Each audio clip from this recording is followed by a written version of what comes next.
चलिए जी, अब इसमें bases react with some metals to form hydrogen gas. ये कुछ मेटल्स के साथ रिएक्ट करते हैं और हाइड्रोजन गैस बना देते हैं। तो अब मैंने एक एग्जांपल लिया, जैसे कि मैंने कहा NaOH है, NaOH सोडियम हाइड्रोक्साइड, तो ये एक बेस होता है NaOH plus zinc. Yes sir, आ गया। चलिए ठीक है, NaOH प्लस जिंक। अगर NaOH में जिंक ऐड करा और जिंक ऐड करके मैंने हीट कर दिया उसको, सॉल्यूशन को, ट्रायंगल का मतलब होता है हीट कर देना, तो मुझे मिल जाता है Na2ZnO2, ये मिल जाता है, इसको बोलते हैं हम सोडियम जिंकेट। काफी कामया समझ में आ रहा है? Yes sir. थ्योरेटिकल पोर्शन है, थोड़ा सा बोरिंग लग सकता है, लेकिन क्वेश्चंस जो इसके बनते हैं वो बड़े इंटरेस्टिंग है। क्वेश्चंस जब देखेंगे तो मजा आएगा। चलिए, अगला है H2 यानी कि हाइड्रोजन गैस। हाइड्रोजन गैस तो क्या होता है कि ये कुछ ही मेटल्स के साथ रिएक्ट करता है, सभी मेटल्स के साथ रिएक्ट नहीं करते बेसिस। कुछ मेटल्स के साथ ये रिएक्ट करके और फिर इधर तो सॉल्ट बना देंगे और इधर हाइड्रोजन गैस, तो हाइड्रोजन गैस इधर रिलीज हो जाएगी। तो इसमें क्या इन्होंने बताना चाह रहा है कि all the metals do not react with bases to form salts and hydrogen gas. सारे मेटल्स रिएक्ट नहीं करते, कुछ मेटल्स करते हैं। फॉर एग्जांपल, एक ही एग्जांपल ऑफ हमारे सिलेबस में एक ही एग्जांपल दे रखा है, जिंक वाला। तो आगे है, we can show the formation of hydrogen gas in the reaction of sodium hydroxide with zinc metal by doing the similar experiment as we have done in the case of acids। बिल्कुल same experiment मैं बना नहीं रहा हूँ और वो test tube भी बनाकर नहीं दिखा रहा हूँ। आपको याद होगा कि हमने एक एक्सपेरिमेंट करा था एसिड्स के केस में। एसिड्स के केस में हमने क्या करा था कि एक टेस्ट ट्यूब ले ली थी, उस टेस्ट ट्यूब के अंदर जिंक ग्रेन्यूल्स डाल दिए थे, मतलब जिंक के छोटे छोटे पीसेस डाल दिए थे, और उसके बाद मैंने डाइल्यूट HCl उसमें ड्रॉप बाय ड्रॉप करके ऐड करा था और ऊपर एक रबर कॉर्क लगा दी थी और वहां से एक पतली सी ग्लास की ट्यूब निकालकर, और एक ट्रफ था, उस ट्रफ के अंदर मैंने सोप सॉल्यूशन तैयार रखा था। तो उस सोप सॉल्यूशन में मैंने उस पाइप को छोड़ दिया था। तो वो जो पाइप था उसमें से हाइड्रोजन गैस लिबरेट होती है, वो पता कैसे चलेगा? ये जो सोप सॉल्यूशन है उसमें से बबल्स निकलने लगेंगे और छोटे छोटे हाइड्रोजन गैस के बबल्स निकल के हवा में उड़ने लगेंगे, और फिर जब हम कैंडल लेकर आएंगे तो those bubbles burn with a pop sound। याद आ गया ये एक्सपेरिमेंट करवाया था? Yes sir. है ना? ये एसिड्स का मेटल्स के साथ रिएक्शन वाले केस में ही मैंने ये एग्जांपल आपको करवाया था। यस सर, हाँ याद आ गया। हाँ जी, बिल्कुल उसी तरीके से एक एग्जांपल यहाँ पर भी लिया जा सकता है, ये एक्सपेरिमेंट किया जा सकता है कि एक टेस्ट ट्यूब में आप जिंक ग्रेन्यूल्स डालें और उसमें आप ड्रॉप ड्रॉप ड्रॉप ड्रॉप करके सोडियम हाइड्रोक्साइड डालें। अब इसमें सोडियम हाइड्रोक्साइड जो है वो सॉलिड फॉर्म में नहीं होगा, सोडियम हाइड्रोक्साइड जो है वो अपनी एक्वस फॉर्म में होगा, यानी कि ये एल्कली होगा, मतलब पानी में डिसॉल्व करके इसको हम डालेंगे। अच्छा, और जिंक जो है, जिंक होगा सॉलिड फॉर्म। बताइए जी, सबको समझ में आ गया ये एक्सपेरिमेंट? इसमें तो कोई ऐसी प्रॉब्लम नहीं है, हाइड्रोजन गैस होती है। चलो जी, उसके बाद छठी प्रॉपर्टी देखते हैं, सिक्स्थ प्रॉपर्टी है bases react with acids to form salt and water. ये बिल्कुल वही सेम प्रॉपर्टी है जो हमने एसिड्स में भी देखी थी। Bases react with acids to form salt and water।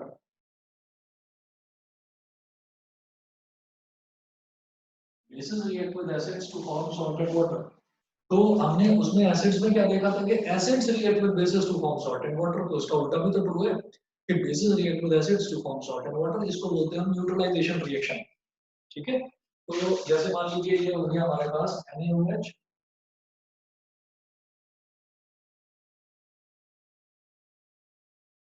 NaOH plus H2SO4, इनका रिएक्शन कराया, ये आ गया Na2SO4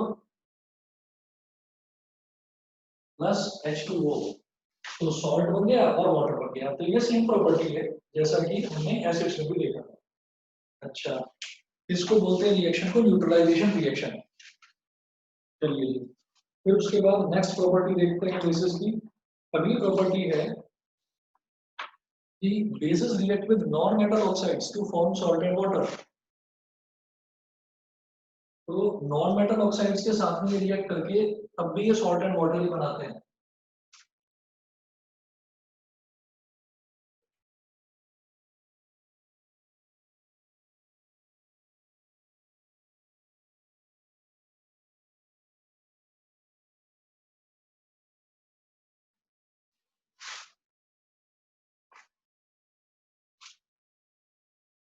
सातवीं प्रॉपर्टी है bases react with non metal oxides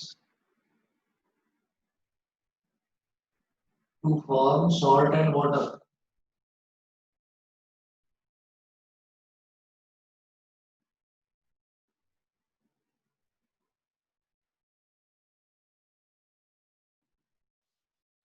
This is react with non-metal oxides to form salt and water.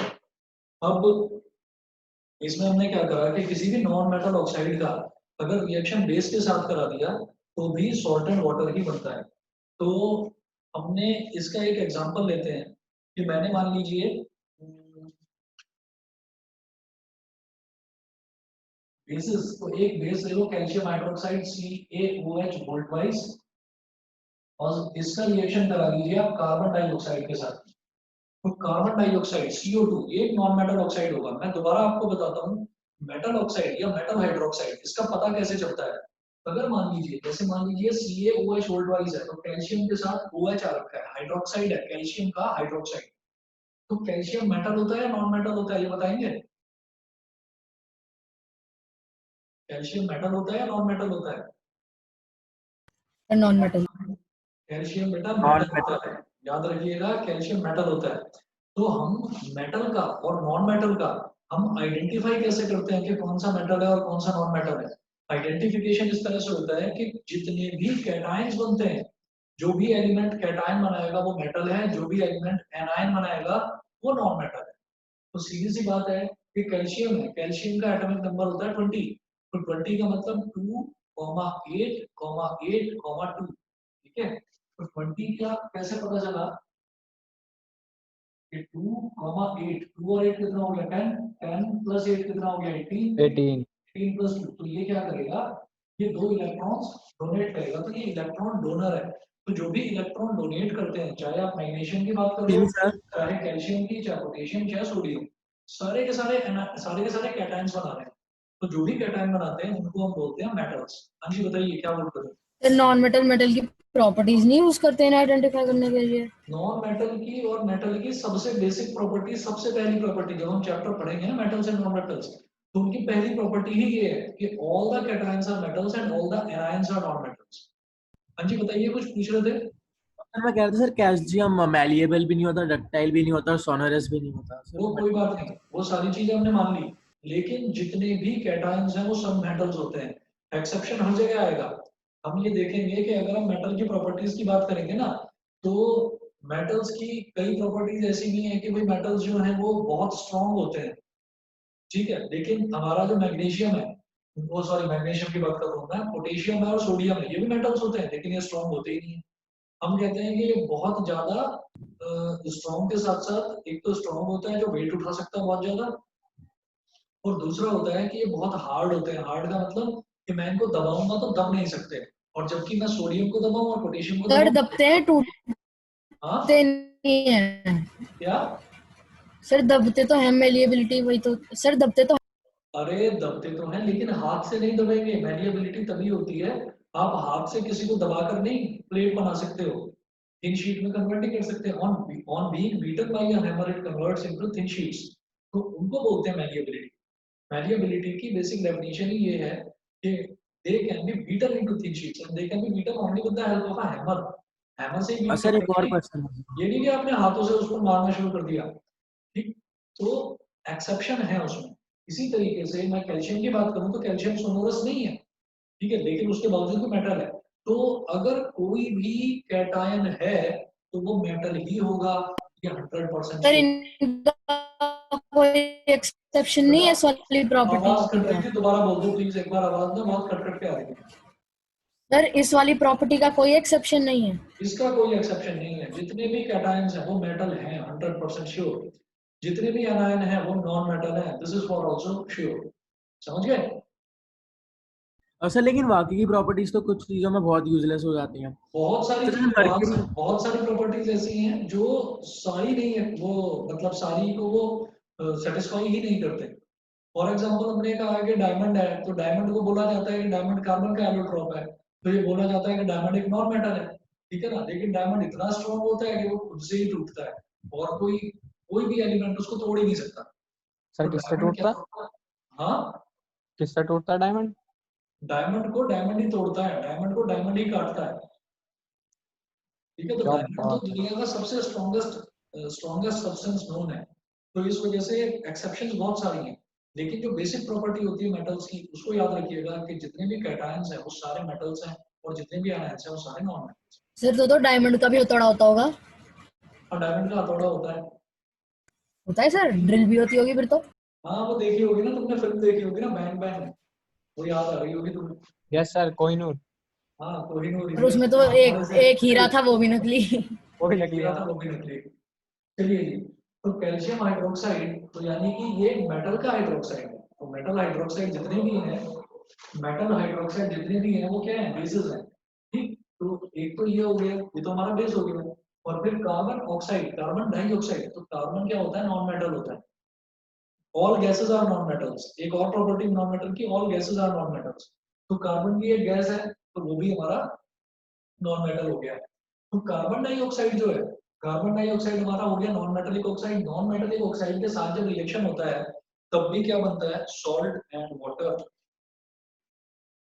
तो क्या बन जाएगा, CaCO3 plus H2O, salt plus water, ठीक है। अच्छा, उसके बाद हम कहेंगे what do all basis have in common. जैसे हमने एसिड्स की बात करी थी कि एसिड्स में क्या कॉमन होता है, ऐसे ही बेसिस में क्या कॉमन होता है कि अगर हम बेसिस को वाटर में ऐड करेंगे ना, base is dissolved in water, it always produce hydroxide ions. So a base is a substance which dissolves in water to produce hydroxide ions in a solution. अब क्या होगा कि जैसे एसिड्स को पानी में डिसॉल्व करते थे तो H plus ions separate out हो जाते थे, ऐसे यहाँ पर हाइड्रोक्साइड आयन हो जाएंगे। फॉर एग्जांपल मैंने NaOH लिया और NaOH को मैंने वाटर में डिसॉल्व कर दिया, तो Na प्लस अलग हो जाएगा और OH माइनस आयन अलग हो जाएगा, हाइड्रोक्साइड आयन हो गया। इसी तरह से मैंने AOH को लिया और इसको वाटर में डिसॉल्व कर दिया, तो K प्लस आयन अलग हो जाएगा और OH माइनस आयन ये अलग हो जाएगा। इसी तरह से हमने CaOH whole twice calcium hydroxide लिया, इसको वाटर में डिसॉल्व कर दिया, तो Ca2 प्लस अलग हो गया और OH माइनस ये अलग हो गया। उसको बैलेंस आप कर सकते हैं बाद में, यहाँ पर 2 लगा देंगे, ये बैलेंस ऑटोमेटिकली हो जाएगा, ठीक है। तो इस तरीके से मैं ये बोलूंगा कि सभी केसेस में ये चीज कॉमन होती है कि अगर मैं उसको वाटर में डिसॉल्व करूंगा तो हाइड्रोक्साइड आयंस सेपरेट आउट हो जाएंगे। जैसे एसिड्स में क्या होता था कि सारे के सारे जो आयंस हैं वो H प्लस आयंस होते थे, H plus ions separate out होते, ठीक है। तो ये प्रॉपर्टीज थी एसिड्स की और बेसिस की। उसके बाद नेक्स्ट क्लास में करेंगे यूजेस ऑफ बेसिस और पीएच क्या होता है वो देखेंगे, और आगे के टॉपिक्स बाद में देखेंगे। आज बस इतना ही करते हैं। और मैंने अभी 4 पेजेस और कराए हैं आपको नोट्स के, मैंने 4 नहीं सॉरी 5 करा दिए, मैंने 15 तक भेजे थे आपको, तो आगे के 5 पेज में आपको अभी भेजे, ठीक है बेटा। सर मैंने 5 कर लिए थे, हाँ, मतलब जो आपने कल भेजे थे वो मैंने कर लिए थे। ठीक है, बहुत बढ़िया। तो मैं आगे के 5 पेजेस जो मैंने अभी आज कराए हैं वो मैं आपको अभी भेज रहा हूँ, 5 मिनट में मिल जाएगा, ठीक ओके है। सर। आज इतना थैंक ही, यू सर। ठीक है बेटा, okay okay Thank you, sir. Okay okay Thank you, Thank you, sir. sir. Okay okay Thank you. Okay जी, okay Thank you, sir. Okay.